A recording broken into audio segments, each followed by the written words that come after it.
Window World is proud to present Kevin Keatsman Has Issues. Simply the best for less at windowskansascity.com. It was just a nearly perfect weekend. We hope you certainly enjoyed yours. Only one negative thing about a glorious weekend. If you live in the Midwest, you know the weather was just terrific all weekend long. And that is the Masters just didn't deliver. You know by now that it is absolutely my favorite thing. Sunday at the Masters is a tradition for me, my friends, our family. We're golfy people. We love this tournament. It is the best tournament. It is the best event to watch in all of golf. And it's the one event that people who don't follow golf very closely will check out and see once a year, a little bit like the Daytona 500 is to racing or the Indy 500, things like that. You may not follow it on a weekly basis, but you see the big one. And this was the big one, and Jon Rahm is absolutely amazing. He had 3 wins already this year coming into the Masters and came from behind on a Sunday where they played, I think, essentially 29 holes on Sunday. They finished the third round, which rained out in Augusta on Saturday. They finished up the third round on Sunday morning, took a couple-hour break, and then the leaders went back out on the course and played 18 for the Sunday round, and Jon Rahm started the day 2 or 3 behind Brooks Koepka with 18 holes to go. And Rahm just played beautifully. Just played a wonderful round of golf. Koepka made a handful of birdies. Could never really get things going in his fourth round and lost that lead and wound up finishing second with Phil Mickelson. Amazingly, Phil Mickelson at age 52 shot 7 under 65. And for a moment, toward the end of the tournament, when Phil rolled in a birdie putt on 18 to get to -8, he had the best score in the clubhouse. And, you know, typically when you do that, you hang around and you hope the other guy comes backwards. At that point, Jon Rahm, I think, was 11 under. Phil was 3 back. Maybe he was 10 under, only 2 back. And, you know, you're hoping that Rahm's going to hit one in the woods or something and come backwards. That happens a lot. It happens a lot at the Masters, and it didn't happen. Jon Rahm was just flat out too good, too steady, just hitting some remarkable bombs with his driver.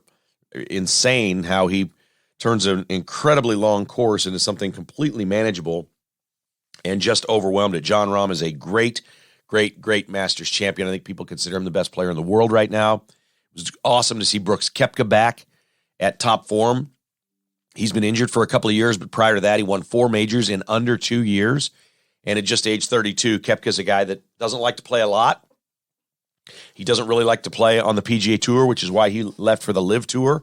There's fewer events to play. He likes it that way. He loves to play in the majors, and he always gets his game up for the big events, and he was terrific this weekend but fell short in his quest to get a green jacket. Phil Mickelson, of course, is the most famous of all the LIV golfers, but Patrick Reed, a former Masters champion, finished 4th.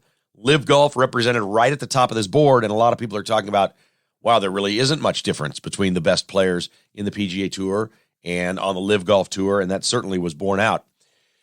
We talked with Danny last week on a Patron podcast about how would CBS handle the golfers that are not on the PGA Tour, and they didn't handle them very well. They showed almost no Phil Mickelson all day long on Sunday as he was charging up the leaderboard.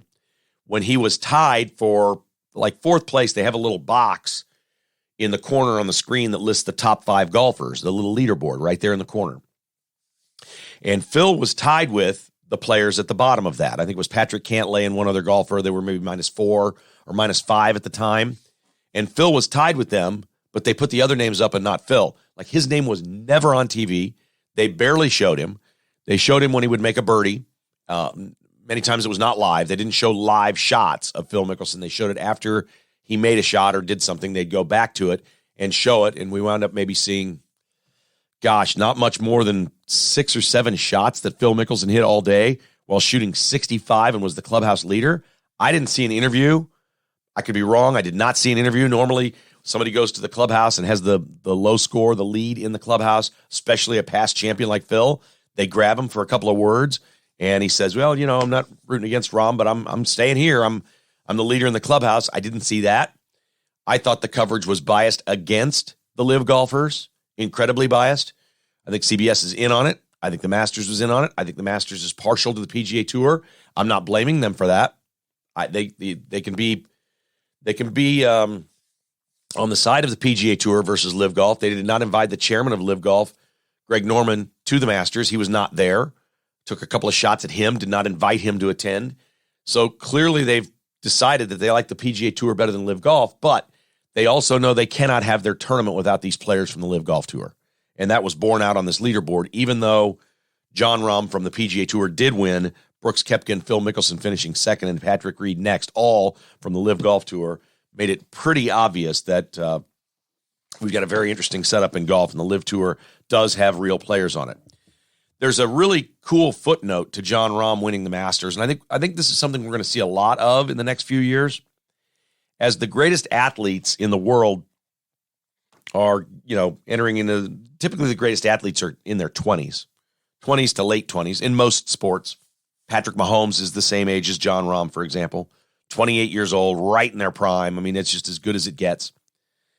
We're going to see more and more of this happen. Jon Rahm shared a story with the press after winning the green jacket, and he was very emotional when he won.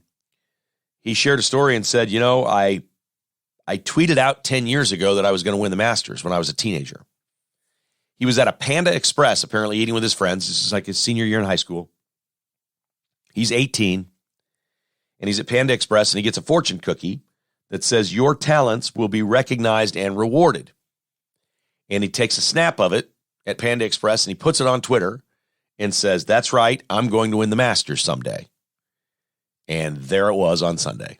And that's pretty cool. I do think we're going to just see more and more of that. Some high school kids say, "I'm going to win a Super Bowl someday." Well, if 100,000 high school quarterbacks say they're going to win the Super Bowl someday, one of them probably will. If they all put it on social media, I still think it's a neat story that he did that. And, you think back to a kid being a teenager eating at Panda Express with his friends and getting a fortune cookie that says your talents will be recognized and rewarded, and then saying you're going to win the Masters. That's a pretty cool story to go win the Masters. Jon Rahm was a great champion in this event. He could not have played any better, but we didn't get the typical drama. Typically what happens is 2 or 3 golfers fight it out, and it becomes very dramatic, and somebody needs to make an eagle or make a big shot or whatever. And then typically one golfer kind of blows up and goes backwards. That sort of happened with Victor Hovland, who had a great chance of winning this tournament most of the day, but his back nine, the last 10 or 12 holes, he just kind of fell apart and went backwards, but it wasn't really that dramatic because he wasn't in the lead.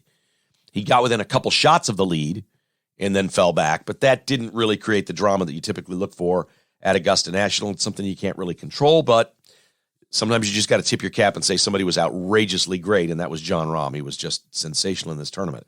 Tiger Woods pulled out of the event on Sunday. Of course, he had very famously the car wreck and the leg injuries. Augusta is an extremely hilly golf course. It doesn't really look that way a lot of times on TV. It's a very difficult walk. I've walked the entire course. It is a hard walk.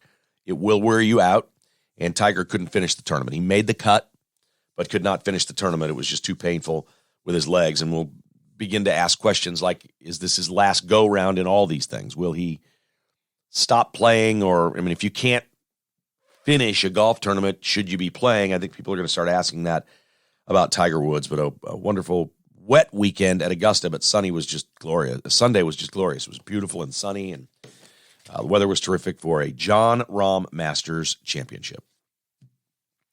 Okay, some comments have surfaced from, you've undoubtedly heard the Bud Light beer storm taking place in America with this Dylan Mulvaney, the transgender influencer. It's a man. Dylan Mulvaney's a man that dresses like a girl and acts like a 7-year-old girl. In fact, I heard one female commentator saying, okay, this is a boy that wants to be a girl and is on social media putting all these videos up and people watch. And I think this is really important, what Bud Light failed to do here when they brought Dylan Mulvaney in and made a can for him, her, or whatever, and it went out to all the social followers. I think what they miscalculated is, and I don't have any hate in my heart for this person. I'm just telling you what's going on. People are entertained by Dylan Mulvaney on social media because they are laughing at her, not with her. And I don't think they understand this. People follow this person in a mocking way. They don't say hateful things. They don't respond in hate and, whatever. But if you're watching, you're laughing at this person. You're not laughing with this person. And I heard a female commentator say, look, this is a boy. This is a young man. who wants to be a girl and dresses like a girl and acts like no other woman we've ever seen. The outrageous things this person does on social media and the way this woman, I'm using the air quotes, the way this woman acts on social media is not how women act. It's mocking, making fun of women. It's outrageous. Women don't act like that. They don't talk like that. They don't dance like this. They don't act like this person. This is a caricature of a woman, basically, is the way to describe it. And I think that's really where Bud Light went wrong. They partnered up with somebody that people laugh at, not laugh with. I don't think this is a beloved person. There may be in the trans community, some sort of outpouring or love or whatever. But when you talk about millions of followers, people are laughing. This is like and you have to wonder about the same thing about drag shows for some people, or, cross-dressing or whatever it is that they do to entertain you. It's funny if you are entertained, but they're laughing at Dylan Mulvaney. The executive vice president of marketing for Bud Light gave an interview before this firestorm. This is a couple weeks ago, before this whole thing happened. Her name is Alyssa Heinerscheid. I assume she lives in St. Louis. And she is, if you were going to decide in your own mind exactly what a far left, woke, 30-something executive vice president at Anheuser-Busch InBev would look like and sound like, this is her. This is exactly her. She was on a podcast and did an interview saying she was hired for a very distinct reason, and that is to rebrand Bud Light because it's always been marketed as a fratty beer, meaning frat house, guy humor, silly guy frat boy humor that's, quote, out of touch, she said. She said the brand is in decline. It's been in decline for years, and she was hired to get it more current with younger beer drinkers, or there is, quote, no future, end quote, for Bud Light. Now, I don't know how this happens in the corporate world. I don't. I think the important part here is where she's saying the brand is in decline. There's no future for Bud Light if we don't change. If we don't do this, we don't do that. This is a really important thing. Bud Light is the number one beer in America. There is no higher ranking.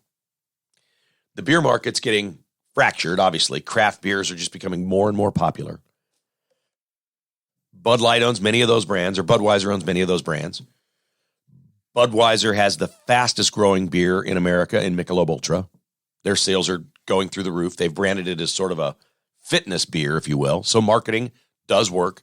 It's even lighter and less beery than Bud Light. But they hire this person to do this, and you just have to ask yourself the question, why?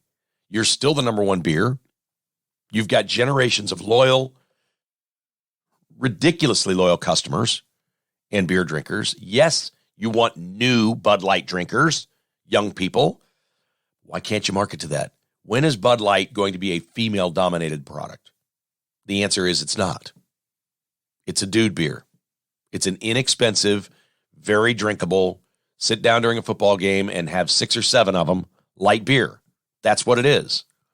And why you're trying to market it to transgender women is beyond me. It's beyond stupid. These corporations are just outrageous in the dumb things that they do. And this is as dumb as it gets. You have the number one beer in America, and your vice president is saying publicly that the brand is in decline and there could be no future for this beer if they don't change the way they market it and reach younger people that are apparently not out of touch and not frat boys. No, frat boys are exactly who you want. You want the dudes that just go buy the 30-pack and pound through them with their buddies. That's who you want. You don't want the drinker that goes and gets a 6-pack of Chimay or something, a very fancy, expensive Belgian beer, and you drink one. That's it. No, your quantity is everything with Bud Light. That's how you become the number one beer. I just don't understand it. These people can't help themselves. They're so tied up in so many weird things that they're just beyond help. Of course, Kid Rock's video is now very famous. Kid Rock went out behind his property in Tennessee with what looked to me like a machine gun. And there were a couple of 30-packs of Bud Light over on a table, and he just shoots them up and explodes them. Millions and millions and millions of people have seen him do this. We've heard a lot of people speak out against Bud Light. Travis Tritt, the country singer, is banning Bud Light from his trailer and his camp and all this other stuff. Whatever. Again, I'm not banning anything. I'm not going on some anti-Bud Light thing. I just don't know how you keep this marketing person. And if this is your marketing person, maybe you should develop a product that appeals to the alphabet community. Put the rainbows on a can. Make a different beer. Come up with a different name and market it directly to them and say, look, this is a product for you. You don't take the number one frat boy beer in America, the number one beer in America, period, and say, okay, we're going to go over here to this and try to get these folks. I don't get it. Kid Rock was in Miami with President Trump on Saturday night at UFC 287, the Ultimate Fighting Championships. This is Dana White's league. Trump was sitting ringside with Kid Rock, Mike Tyson, and Dana White, who owns UFC, or is the president of. They're selling it, so he's not the majority owner anymore, but he is the president. And a fighter named Jorge Masvidal, who is terrific, announced he's retiring. After his fight, he grabbed the microphone, you know how they do, and they're, ramping up the crowd and the whole thing. Masvidal's announcing that he's retiring, and he's so thrilled to be in the ring because look right over there, he hollers. He goes, look right there. It's the greatest president in the history of the world right there. Donald Trump is here ringside for my fight. And the crowd roared. They started chanting USA and let's go Brandon. And it's a very conservative sport. Dana White's a huge conservative. He likes his fighters, to sort of be that way. And guess what? They market to men. Dylan Mulvaney will not be doing any ad campaigns for UFC. He won't. She won't. Whatever. Won't. This is a very manly sport. Toxic masculinity to the max. And I love it. I love it. And a lot of the fighters are just huge, huge Trump guys. Pretty cool stuff there. Ringside on Saturday night. KKHI is brought to you by the Finch Knife Company, online at finchknifeco.com. We're still a couple months away from Father's Day, but it's not too early to ask for one of these for Father's Day. If you want to get on the good list, just tell them to go to finchknifeco.com. Take a look at the several different variations and models of Finch pocket knives. Wonderful designs. They have beautiful mother of pearl, wood, or bone handles. All of them have 155 centimeter U.S. steel blades. They're excellent tools. I mean, this is a wonderful knife. And you're going to keep life from getting dull with a Finch pocket knife. If you want to see them in person, just go to Shields in Overland Park or the Bullet Hole in Mission. They've got them stocked right there, or you can order them online at finchknifeco.com. Roberts Robinson, Chevrolet Buick GMC, now taking orders for the all-new 2023 GMC Canyon. It is the perfect mid-size truck. That's what you're looking for. Order it up. They build it right in St. Louis, deliver it right to Excelsior Springs, or take it right to your house. The GMC Canyon, available now at Roberts Robinson, online at robertsrobinson.com, or call Tim at Roberts Robinson. Say, I want to build my vehicle. Let's do it. 816-826-1563, robertsrobinson.com, and GMC. We are professional grade. And Ron Buck and his team at Buck Roofing, online at rbuckroofing.com. You'll sleep well knowing Buck Roofing fixed the roof over your head, and you'll sleep well knowing Buck Roofing came out and did a free roof inspection and walked away with a thumbs up and said, you're good to go, man. You got another 5 years in this roof. That's what you want to hear. Call Ron. The roof inspection is free. 913-384-2680, and you will sleep well knowing Buck Roofing fixed the roof over your head. I've been enjoying some tax time stories. I mean, not my own. I hate tax season. I've been, this whole running your own mom and pop business sounds pretty easy until you get into the weeds of taxes and accounting and all this other stuff, and I got some issues going on. It's just, ugh, I hate it. The underlying thing for me is I just don't like paying taxes, right? I don't mind paying some. I don't like paying as much as we pay, and I don't like where most of the money goes. So, first of all, I'm coming into tax season with a bad attitude. That's just me. Even though I'm an optimist by nature, try to be positive. Nah, taxes, not so much. But there's some cool tax stories out there, and we've chronicled some of them. None more interesting this year than a gentleman named Edwin Castro. Edwin Castro lives in Yeah, he lives about 15 miles, 20 miles northeast of downtown Los Angeles. So he lives in Southern California. And he hit the Powerball in November. I think it was November. $2.04 billion. So 2.04, I'll just go right to the headline here. He's keeping, out of 2.04 billion, he is keeping 628 million. That's crazy. Edwin Castro took the lump sum payout of 997 million. The lump sum now is less than half what the actual jackpot is. So 2.04 billion, he gets 997 million. Now, the tax expert, the story that I read, said that he's paying 24% of that to the IRS. That sounds low to me. That sounds low. I don't know how he's paying 24% to the IRS, but that's what they're claiming. They did something to whittle him down to 24%. But then they popped another 13% on for the state of California, which brings his $2.04 billion this April down to $628 million. How's he going to get by? I sure hope Edwin can get by on his $628 million. It is still quite remarkable. I mean, that's an amazing sum of money. $628 million is a ridiculous sum of money. But wow, $2.04 billion is what you hit, and then you walk away with $628. I'll take it. But that's just got to hurt writing those checks to the IRS in the state of California. He clearly won it in the wrong state. So 13% of $2 billion is what? 260 million? Something like that? Yeah, about $250 million. $250 million went to the state of California. If he bought that ticket in Texas or Florida or Nevada or Montana, where there's no state income taxes, he would have $250 million more. Just because the state that he won in. Crazy stuff. We like the tax time stories. Maybe you have one. Send it to me. If you've got a good one, send it to me. It's a much better story than this creepy video that's out there circulating around now of the Dalai Lama. You're kind of aware of who the Dalai Lama is or what the Dalai Lama is in Tibet. And the Dalai Lama is about peace and love and good. And a video has surfaced. The Dalai Lama is 87. And he was on stage a couple months ago with a young boy. And they do public events where it's supposed to be pure in its goodness and holy. And he kisses this young boy on the lips. And that's pretty creepy. But not as creepy as what happened after that. He's holding the boy by his shoulders. They're face to face. The Dalai Lama is sitting and the boy is standing. I don't know how old the boy is. He looked like about an 8-year-old to me. Maybe 9, 7, 8, 9, somewhere in there.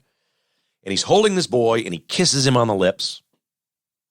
And then he sticks his tongue out and says, "Do you want to suck my tongue?" And the Dalai Lama sticks his tongue out right up in the boy's face.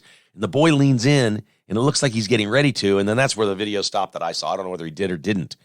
It is, oh my gosh, it's 20 times creepier than Joe Biden. And Biden's creepy. The Dalai Lama.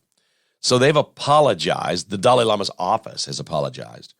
But then they, in their apology, said, this was innocent teasing. And part of Tibetan culture is to show your tongue.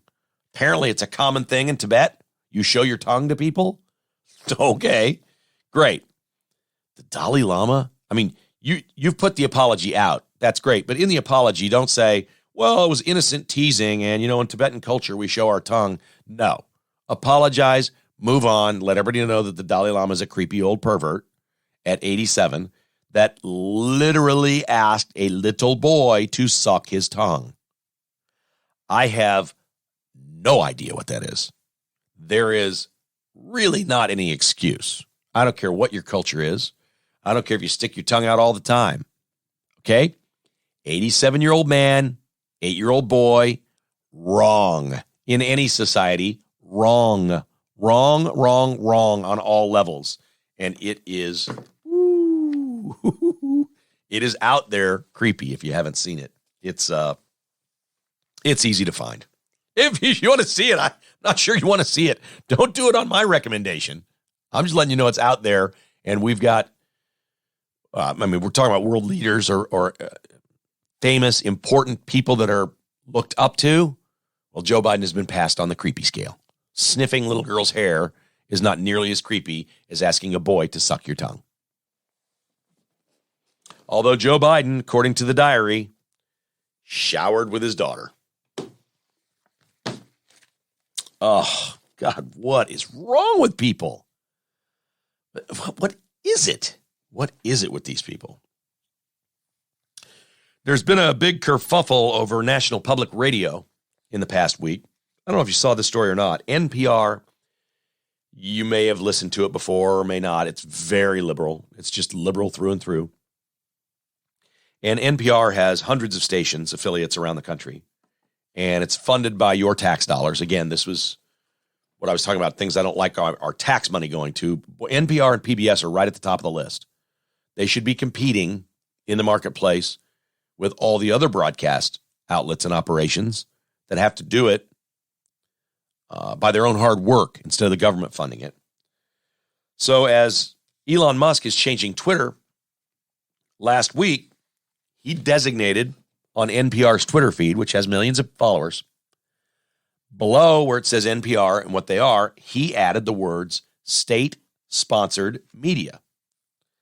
And my God, they melted down on the left. Now, I don't know what could be more accurate than that term. They are state-sponsored media.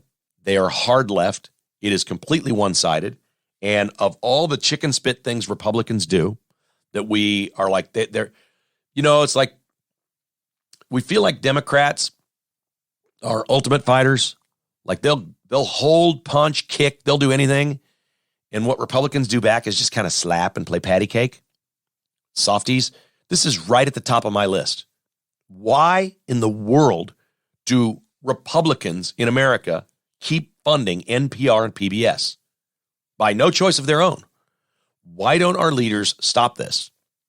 This is a simple fix. And you put this forth to the American public, and Congress could write a law right now. They can write a law that says all government money to media, NPR, PBS, and wherever else, all government funding to media must be equal politically. It's very simple. This is the easiest thing in the world. National Public Radio is on 24 hours a day.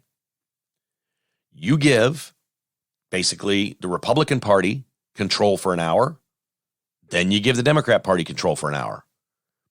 And they switch off every other hour, all day long, 24 hours a day. You could put anything you want on there, but it's going to be equal. The right and the left will be equal. We have laws like this on the books already about equal time given by media outlets, private media outlets or public companies. We have all kinds of laws on the books about equal time for candidates. How in the world are we funding NPR and PBS like we do? Hundreds of millions of dollars every year. It drives me absolutely crazy. Now, this is my industry, and I'd love it if the government funded this. You think the feds are going to, fund KKHI? I don't expect them to, but I'd take it. If they wanted to give me funding every year from people's tax dollars, I'll take it. Or maybe just give me a tax break because I'm a media company. I'll take that. That's not going to happen. But they fund NPR and all the far left spew that they have on there. It's bad. It is hard left. Far hard left, NPR and PBS. And we fund it.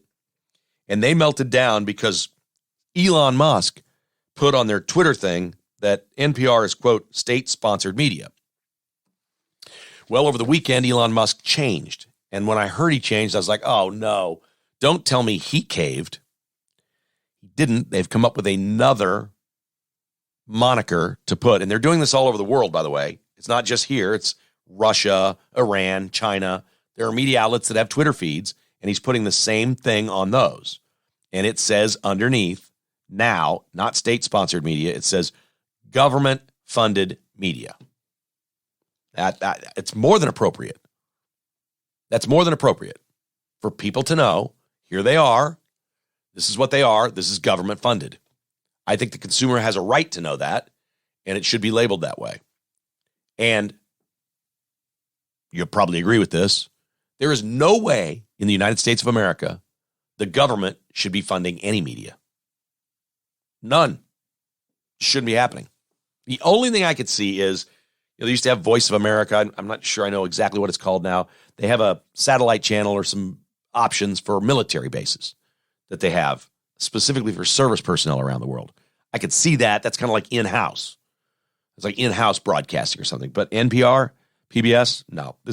Republicans should do this. And if you put forth the bill and you passed it in the House that said we will have equal time, 24 hours a day, we'll change it up every hour, left, right, left, right, left, right, 24 hours a day. If you pass that bill and then the Senate didn't pass it, the Democrats don't vote on it, or the president wouldn't sign it, you've outed them. You've outed them. This is what I say, don't play patty cake. Don't play patty cake. Hit them hard. Hit them in the jaw with a fist and get that stuff out in front of people and show them for what they are. You just got to show them for what they are. All right, KKHI is proud to be, good friends with and affiliated with Amazing Garage Floors. They truly are amazing garage floors. I love mine and you'll love yours. This is the perfect time of year to schedule an appointment. Have John out to your house to take a look. He'll give you a free estimate, and then you can decide whether you want to do it or not. You're going to love your garage with an amazing garage floor from AmazingGarageFloors.net. Call 913-901-7139 and make your garage floor amazing. It really does change the space dramatically. MyPillow.com has a promo code of KKHI. If you're looking for a mattress topper, sheets, slippers, or the world-famous MyPillow, the 2.0 is on sale right now. Best promo code available, KKHI. It's buy one, get one on the MyPillow 2.0. Or call 800-923-9034 and get your very own MyPillows today. MyPillow.com and MyStore.com. KKHI is the promo code. Appreciate you mentioning us when you work with Mike Lindell and his team at MyPillow. And our friends at Back Nine Development, TJ Vilkanskis is just a really creative, smart, hardworking, intelligent guy that builds beautiful properties. Whether it's a new custom home and you're not, you've got a property and you're thinking about building a home and you don't know exactly which builder or which home, custom homes, Back Nine Development does that. They also work in some commercial properties as well. If you'd like to, if you have a space or some land and you're thinking about developing it, it doesn't hurt to call TJ and kick it around and say, hey, what do you think of this idea? Back9development.com. All their portfolio of astounding work is online at back9development.com or call TJ personally at 785-236-0161. Again, he's just really creative and smart and has wonderful ideas, and the execution and the level of distinction of his homes and projects is easily seen when you go to the website, back9development.com. Good stuff there with TJ. Travis Kelce threw out the first pitch on Friday at the Cleveland Indians game. I haven't read reports. I don't know if he was sauced. I don't know. Travis Kelce's too good of an athlete to do what he did.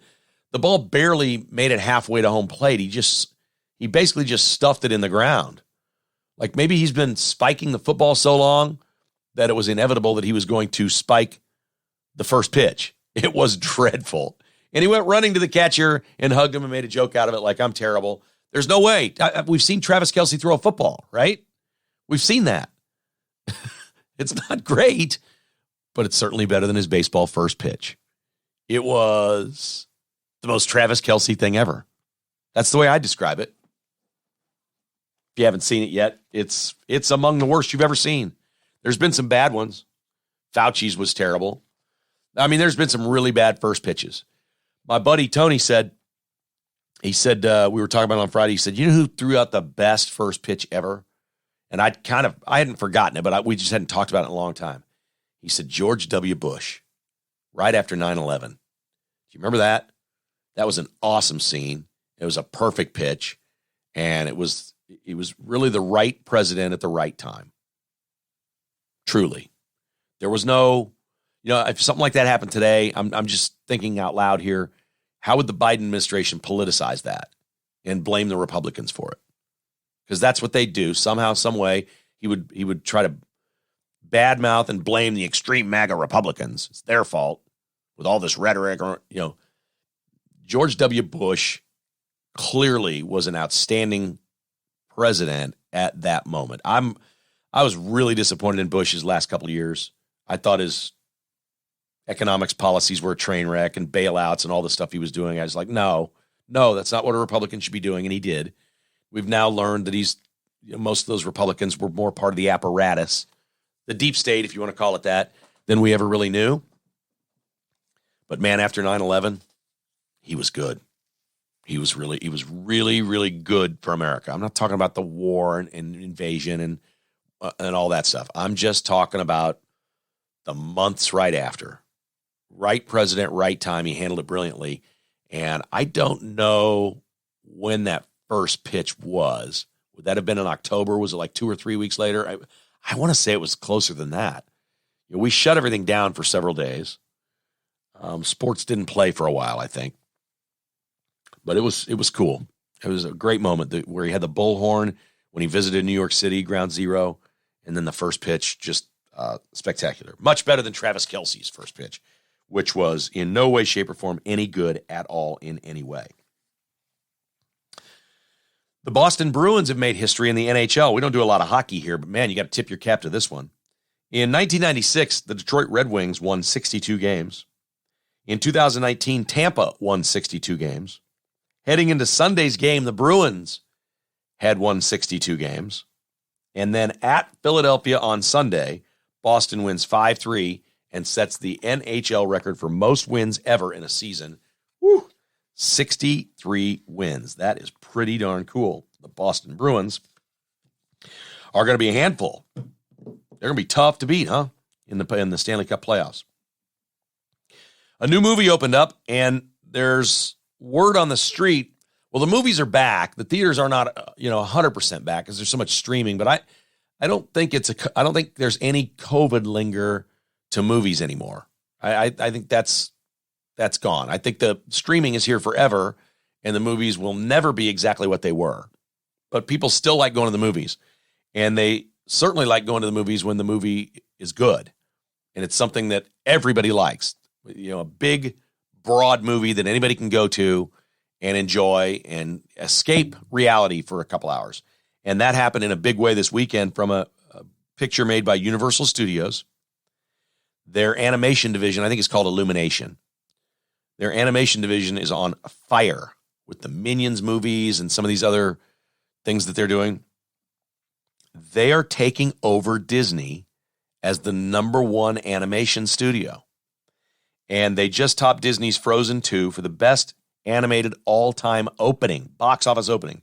Their long weekend opening for Super Mario Brothers, animated cartoon movie, did $368 million.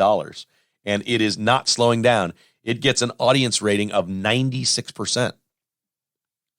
This is exactly what you think it is. You've heard of Super Mario Brothers, the game. They made them into characters, and they've made a movie, and I've seen the trailer, and it looks fun. It looks really fun. And the kids love it.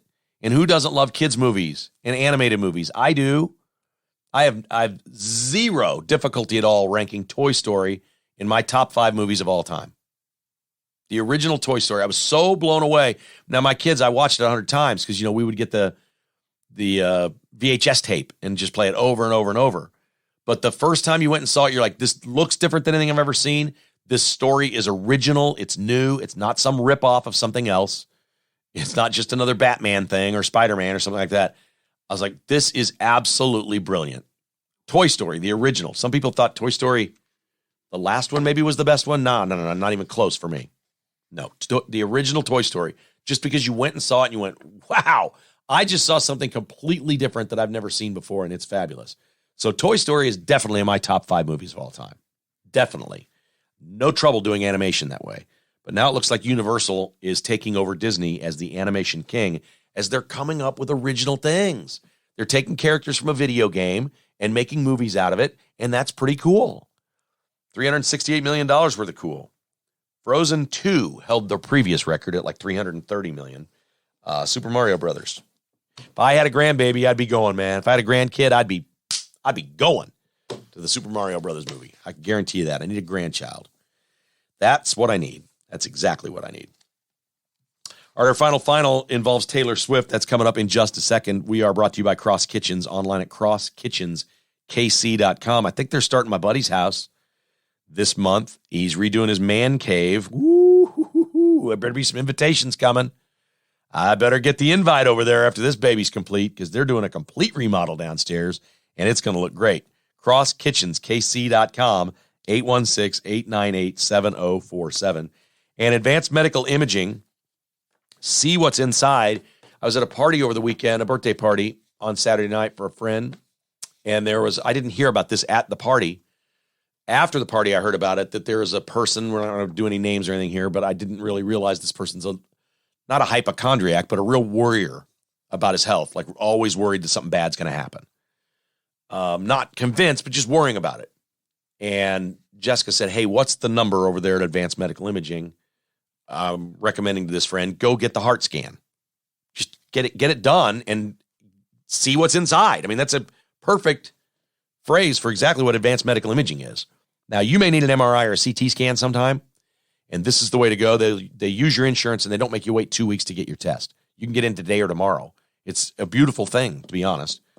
But we also do the heart scan once a year, because why wouldn't you? All the things that insurance pays for, it does not pay for this heart scan, but it's under $100 out of your pocket, and they see all the organs in your torso and pass that on to your doctor. It's so beautiful. They'll give you your plaque score, and mine was 0. I feel pretty good about that. We see people have these heart events, and you're like, wow, they didn't know they had blockage. Go do this test. It's easy. It's under $100. Do it once a year. See what's inside. Advanced Medical Imaging is online at medimageks.com. That's medimageks.com. All our sponsors are at the KK list. We've got a website dedicated just to sponsors, thekklist.com. If you'd like to support our sponsors in any way, whether it's goods or services, visit thekklist.com and see them all right there. If you don't remember the phone number for Advanced Medical Imaging or something like that, it's there. It links right to their website. The phone number's there too. They're all right there in one neat place, thekklist.com. Taylor Swift is off and running on a record-shattering tour. You've heard about this, and you've heard about the price gouging from Ticketmaster and all the other stuff that's going on. And Taylor Swift is coming to Kansas City. The only way really to get tickets now, if you want to go, is Tickets for Less. Ticketsforless.com can get you tickets to anything, including Taylor Swift. She's a bona fide star, a huge mega star. Like, she is the biggest star in music. It's not close. She's the biggest thing in the world. Largely, her songs are about bullying, boy breakups, boys being mean to her. Most of her early songs, that's all it was about. That she's some sort of marginalized, picked on character because she's famous and boys are mean. Well, she very quietly has been in a 6-year relationship with a man named Joe Alwyn, who I think is British and is an actor. I had no idea. This goes to prove how easy it is. If you're a big mega star and you want to have a private life and not have it be public, like Tiger Woods was really good at that for years, right? We didn't know anything about Tiger. We thought, oh, he's buttoned down in private and you don't know anything about Tiger. And then we knew everything about Tiger because then he couldn't control it. But this is kind of, Taylor Swift was insanely famous and followed by paparazzi, and her whole life was public, and every little spat was, on the front pages. She pretty quietly had a boyfriend, the same guy, for 6 years, and they just broke up. I got to be honest, I could never be with Taylor Swift. I find her to be, again, I get it. I get the music part and the songs and the connection, and I think there's a good person there. She appears to be very sweet when performing and all those things. But she's a far left loon now. Oh, I couldn't do it. And she's a little whiny. I think she's just got to be insanely high maintenance and far left, and that's not going to work for me. That would never work for me. The $1 billion or whatever she has, that'd be a nice little sidebar. Joe Alwyn is out. Taylor Swift is on the market and touring. She's touring the world, Swifties. There you go. 6 years. Good for her. Good for them. Good for them. I didn't hear. That's the first time I'd heard the guy's name when I heard that they broke up. So there it is. Your final on KKHI. Don't forget to hit the like or follow button if you would, or tell a friend about the podcast. We certainly appreciate it. We're going to have 2 podcasts coming up on Tuesday. We'll do the regular pod, and then we're going to have a Ryan Lefevre interview and kind of do a deep dive on the Royals. They blew one Sunday, man. They're just getting great pitching. They are getting great pitching. It's not panning out, but they almost got to 4-6 yesterday. They had a 1-0 lead and needed 4 outs to win the game, and lost 3-1 to the Giants. But Royals win 2 out of 3 over the weekend. They're in Texas now for the next few days, and Ryan Lefevre will join us on Tuesday for a bonus pod. We'll do a deep dive into your Kansas City Royals at Kevin Keatsman Has Issues.